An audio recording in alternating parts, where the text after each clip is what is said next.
When Irish troops were trying to attack on the Cromwells, so while they were sleeping, so the wren sat on the drums of the Irish and they started to make noise that woke up Cromwells and they fled away or they saved themselves. In Irish culture, on St. Stephen's Day, people dress up with straw suits like wren, and they go to different households to beg for a penny so that they can kill a wren and bury that wren with a penny.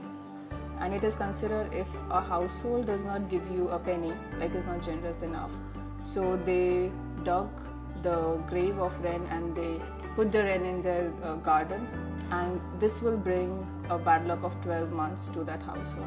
And the king of the boat, the king of the day was hot the first. Up with their heads and down with their pants, and the fish and the fish around.